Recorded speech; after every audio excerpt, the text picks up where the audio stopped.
بسم الله الرحمن الرحيم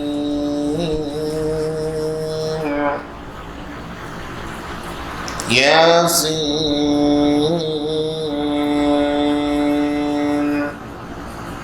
والقرآن الحكيم إنك لمن المرسلين على صراط مستقيم تنزيل العزيز الرحيم لتنذر قوما ما أنذر آباؤهم فهم غافلون لقد حق القول على أكثرهم فهم لا يؤمنون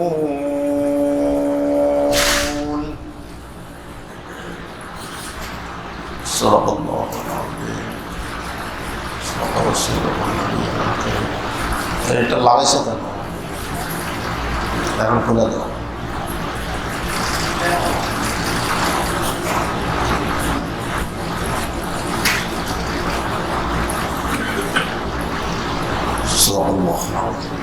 শুকর আদায় করছি আল্লাহ সুবহানাহু ওয়া তাআলা,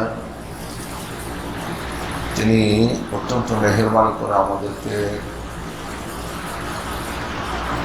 হায়াতে তাইয়্যিবা দিয়েছেন।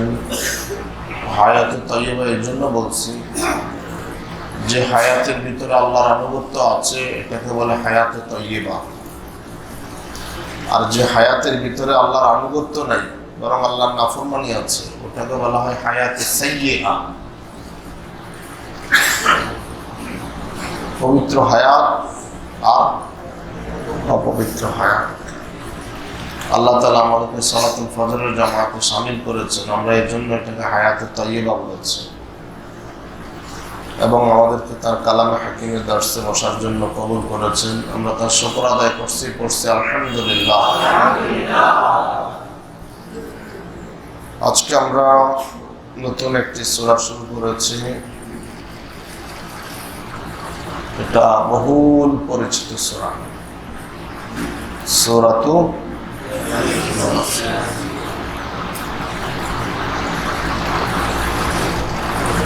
সূরাটি মাক্কি সূরা।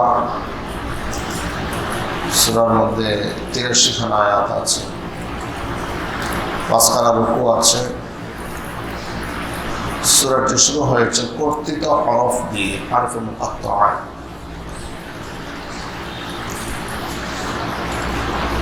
কোন কোন মুফাসসিরিন বলেছেন নবী সাল্লাল্লাহু আলাইহি ওয়াসাল্লামকে আল্লাহ তাআলা যে সকল নামে সম্বোধন করেছেন, এটাও একটা। কেউ কেউ বলেছে, তবে এর প্রকৃত অর্থ আল্লাহ তাআলাই ভালো জানেন। নবী সাল্লাল্লাহু আলাইহি ওয়াসাল্লাম তিনি মাক্কি জীবনে কুরাইশদের দ্বারা সর্বপ্রকারের দিক থেকে নির্যাতিত হয়েছেন। কুরাইশরা এমন কোন অত্যাচার বাদ রাখে নাই যেটা নবীর উপরে প্রয়োগ করেনি। নবী সাল্লাল্লাহু আলাইহি ওয়াসাল্লামের দুঃখের বছর, যেটাকে আমুল হুজুন তিনি বলেছেন, দুশ্চিন্তার বছর, দুঃখের বছর। এই জন্য দুঃখের বছর যে অল্প সময়ের ভিতরে তার জীবন থেকে দুটো অভিভাবক হারালেন। একটি হচ্ছে স্ত্রী খাদিজা, আরেকজন হচ্ছে চাচা আবু তালিব। দুজন তাকে এমনভাবে সাপোর্ট দিতেন, সমর্থন দিতেন, যাদের সমর্থনে তিনি শত বাধা বিপত্তির পরেও দিনের কাজ অবলীলায় চালিয়ে যাচ্ছিলেন। ঘরে আসলে সান্ত্বনা পেতেন। অন্যান্য নবীগণ দাওয়াতি কাজ করে ঘরে আসলে আরো বিরোধিতা পেতেন, যেমন নূহ আলাইহিস সালাম, লূত আলাইহিস সালাম। কিন্তু তিনি ঘরে আসলে পেতেন সান্ত্বনা। তিনি যখন নিজের জীবন নিয়ে আশঙ্কা করতেন, তখন মা খাদিজা রাদিয়াল্লাহু আনহা রাসূলুল্লাহ সাল্লাল্লাহু আলাইহি ওয়াসাল্লামকে অভয় দিতেন, সান্ত্বনা দিতেন। কাল্লা লা ইউখজিয়াকাল্লাহু আবাদা, কখনো আল্লাহ আপনাকে অপমানিত করবেন না।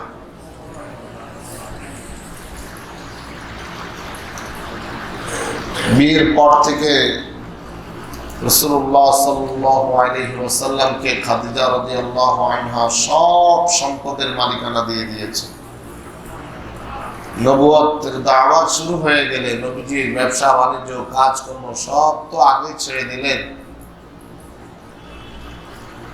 দিন প্রচারের জন্য, দিন প্রসারের জন্য, দিন প্রতিষ্ঠার জন্য নবীজি খাদিজার সম্পদগুলো অবলীলায় খরচ করে যাচ্ছিলেন। আম্মাজান খাদিজা আরো উৎসাহিত হচ্ছেন যে তার টাকার দ্বারা দিন প্রচার হচ্ছে। সুবহানাল্লাহ। আজকে সমাজে কত কোটিপতি, কত লাখপতি, অট্টালিকার মালিক আছে যাদের টাকায় দিন প্রচার হয় না, বরং দিন ক্ষতিগ্রস্ত হয়।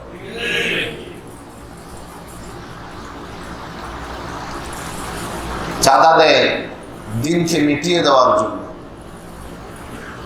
গান বাজনার জন্য, নাচের জন্য, খেলার জন্য। যুবকদেরকে খেলার মধ্যে মত্ত রাখো, তাহলে তারা ওই কোরআন প্রচার প্রসারের দিকে আর মনোযোগ দেবে না, খেলার দিকে। বাবার নামে, ভাইয়ের নামে, অমুকের নামে, তমুকের নামে টুর্নামেন্ট তৈরি করো। ইসলাম টুর্নামেন্টকে বিশ্বাস করে না। ইসলাম হচ্ছে কোরআনের প্রতিযোগিতা দাও, কে কয় পারা মুখস্থ করে আসতে পারবে, কে কয় পারার অর্থ শিখে আসতে পারবে, যে ফার্স্ট হবে তাকে পুরস্কার দেওয়া হবে। সুবহানাল্লাহ।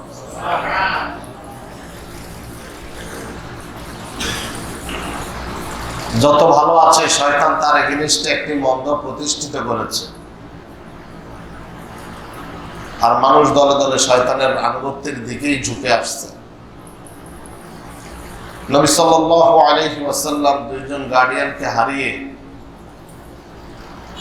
শোকে বিহবল হয়ে গেলেন। অল্প শোকে কাতর, অধিক শোকে পাথর। নবীজি কিং কর্তব্য বিমূঢ় হয়ে গেলেন। এদিকে নবীজি সাল্লাল্লাহু আলাইহি ওয়াসাল্লাম যখন দুইজনের বিয়োগে শোকাগ্রস্ত, মক্কার কুরাইশরা নবীজিকে বলতে লাগলো, মুহাম্মদ লাস্তা মুরসালা, মুহাম্মদ রাসূল নয়, মুহাম্মদ রাসূল নয়। চলে গেলেন তায়েফে। যায়েদ বিন হারিসা রাদিয়াল্লাহু আনহুকে সাথে নিয়ে একটি মাস তায়েফে ঘুরে ঘুরে, বাড়ি বাড়ি, দুয়ারে দুয়ারে দাওয়াতি কাজ করলেন। কেউ তো ঈমান আনলই না, উল্টা তারা নবীজি সাল্লাল্লাহু আলাইহি ওয়াসাল্লামকে রক্তাক্ত করে, ক্ষত বিক্ষত করে তাদের দেশ থেকে তারা তাড়িয়ে দিয়েছে।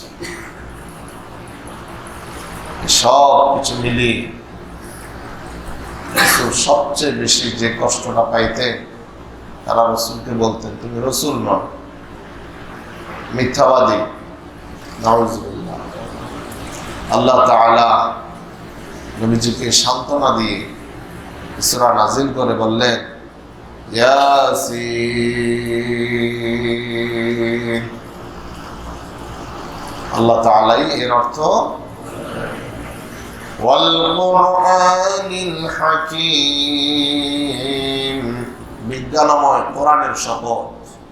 বিজ্ঞানময় কোরআন কিময়? বিজ্ঞানময়। বিজ্ঞানকে প্রমাণ করার জন্য কোরআন নাযিল হয় নাই, বরং গোটা কোরআনটার মধ্যেই বিজ্ঞান আছে। বিজ্ঞানের জন্য কোরআন নয়, কোরআনের জন্য বিজ্ঞান।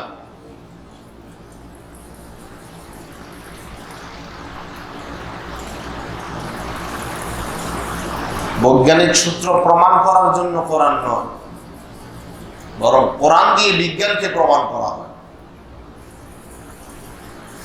আল্লাহ বললেন বিজ্ঞানময় কোরআনের শপথ, ইন্নাকা লামিনাল মুরসালিন, নিশ্চয়ই আপনি অবশ্যই আল্লাহর প্রেরিত রাসূল। সুবহানাল্লাহ।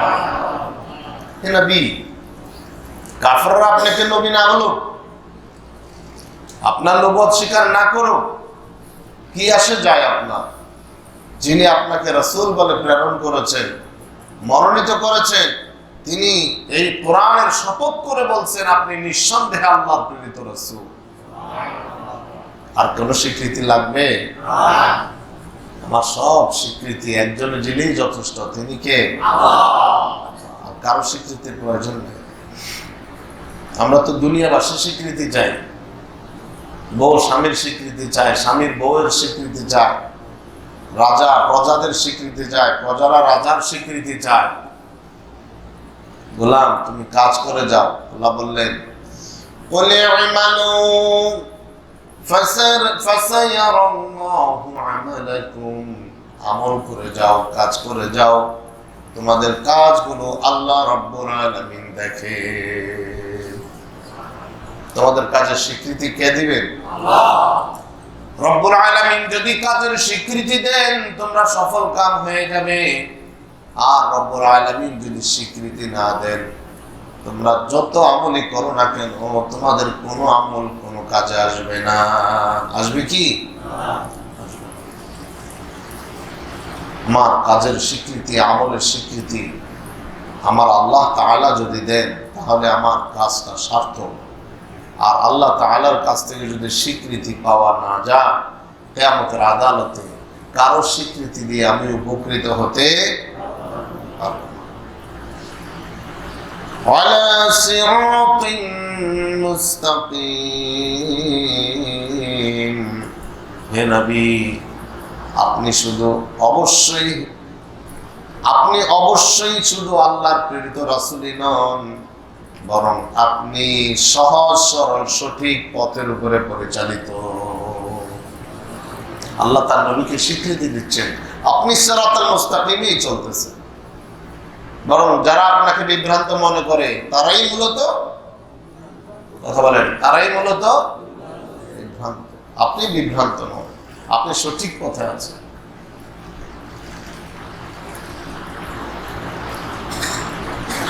সিরাতাল মুস্তাকিম বোঝানোর জন্য রাসূলুল্লাহ সাল্লাল্লাহু আলাইহি ওয়াসাল্লাম একদা কতগুলো আঁকা বাঁকা আঁক টানলেন, বক্র রেখা টানলেন।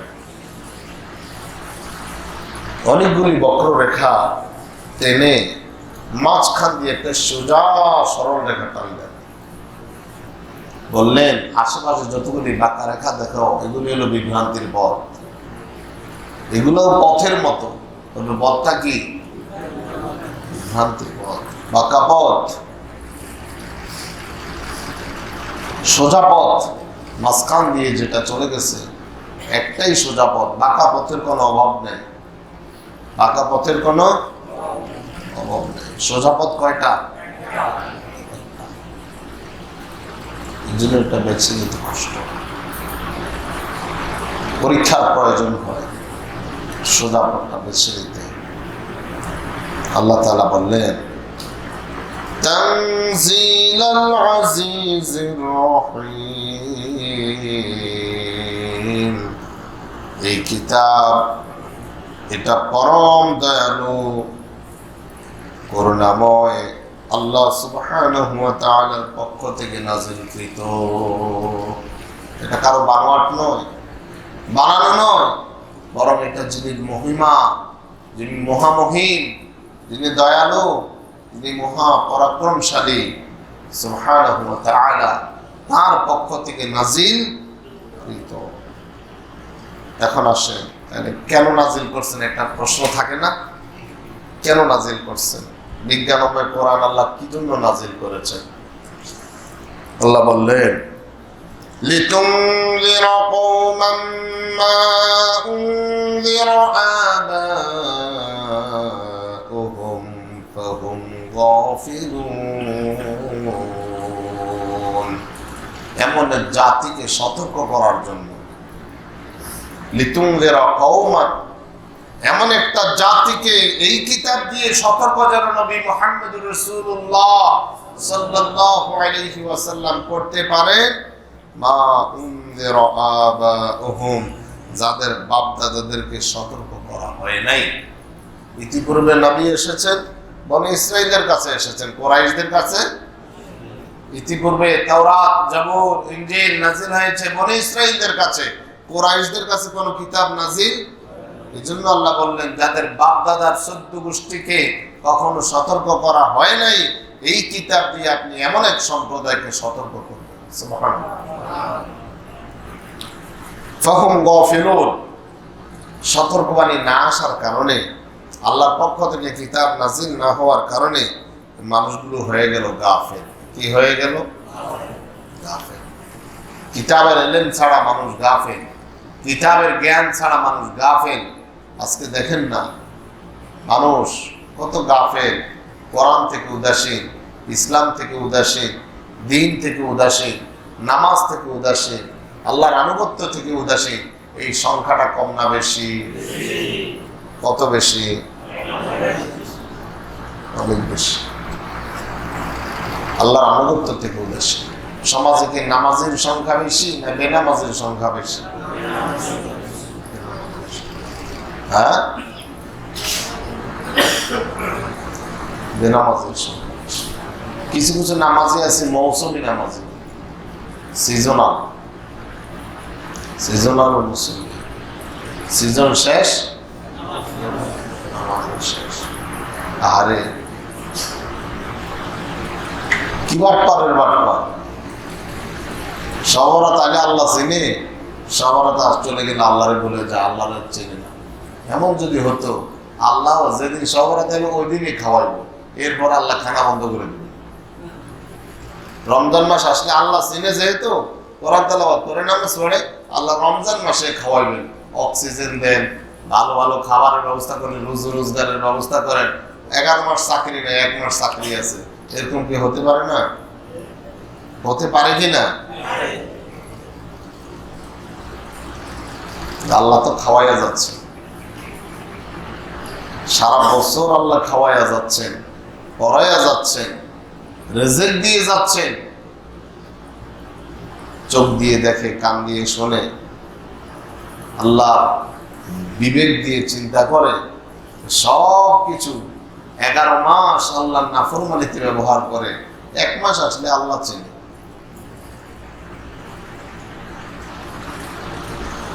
আল্লাহকে যে ব্যক্তি শুধু মাঝে মধ্যে চিনে, মাঝে মধ্যে চিনে না, আল্লাহ তাআলা যদি এমন করে অনুগ্রহ করতে, তাহলে দুনিয়াতে মানুষ বেঁচে থাকতে পারতো না। পারতো কি? সম্ভব ছিল না, সম্ভব ছিল না। আল্লাহ তাআলা একটা দিন যেহেতু নির্ধারিত আছে, এই জন্য আল্লাহর মধ্যেও কোনো পেরেশানি নাই। খাও, খাও দাও ভর্তি করো, আসতে তো হবেই, তোমাকে ফিরে আসতে হবে। যৌবন তোমার পুরাবে, তোমার গায়ে কাফন অবশ্যই জড়াবে, বাসতলে গাছতলে অবশ্যই তোমাকে শুইতে হবে, আমার কাছে ফিরে আসতে হবে। মাটির ভিতরে তোমার বিছানা তৈরি হয়ে যাবে। আজ হোক, কাল হোক, 1 বছর পরে হোক, 10 বছর পরে হোক, 100 বছর পরে হোক, আসতেই হবে।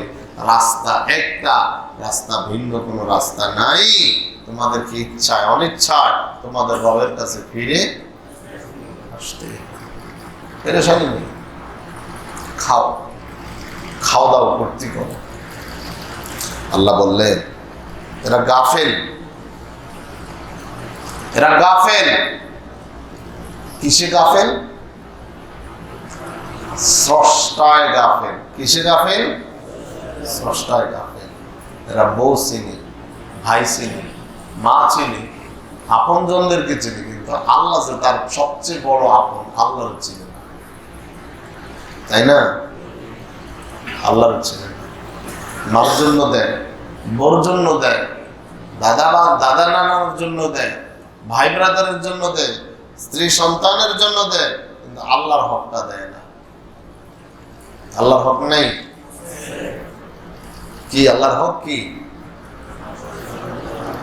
নামাজ, রোজা, যাকাত আল্লাহটা দেয় না। রমজান মাস আল্লাহটা দেয় না। তাও আল্লাহ তো নিজে নেন না। আল্লাহ মানুষ দিয়ে মানুষকে উপকৃত করা, ধনীদের টাকা দিয়া গরিবদেরকে আল্লাহ পালেন। সুবহানাল্লাহ বলেন। এবং বললেন গরিবদের এটা গরিবদের প্রতি অনুগ্রহ নয়, বরং গরিবদের পাওনা হক তোমার সম্পদের মধ্যে। لقد حق القول على أكثرهم فهم لا يؤمنون لقد حق القول على أكثرهم যে কাফেরেরা তাদের জন্য, তাদের অধিকাংশের জন্য আল্লাহর বাণী এটা সুপ্রতিষ্ঠিত করা হয়েছে।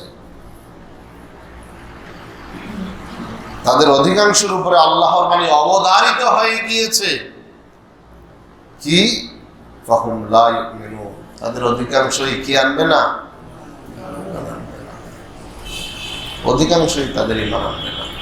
এজন্য ঈমানদারদের সংখ্যা কম, বেঈমানদের সংখ্যা বেশি। তারা জেনে বুঝেও ঈমান আনবে না। তারা জানবে ইসলামই একমাত্র সত্য, কিন্তু মানবে না। তারা জানবে মুহাম্মদ সাল্লাল্লাহু আলাইহি ওয়াসাল্লামই একমাত্র আদর্শ নেতা, কিন্তু তাকে নেতা হিসাবে তারা জানবে আল্লাহ তাআলাই সবকিছু পরিচালনা করে, কিন্তু আল্লাহর পরিচালনা তারা মানবে না। যেহেতু আল্লাহ মানবে না, আল্লাহর দ্বীন মানবে না, আল্লাহর রাসূল মানবে না, রাসূলের সুন্নাহ মানবে না, তো আল্লাহ তাআলাও তার অনুগ্রহ, দয়া, কৃপা, রহমত দুনিয়াতেই যা ভাগে পাবে, আখিরাতে এরা আল্লাহর কোনো অনুগ্রহ ভাগে পাবে না।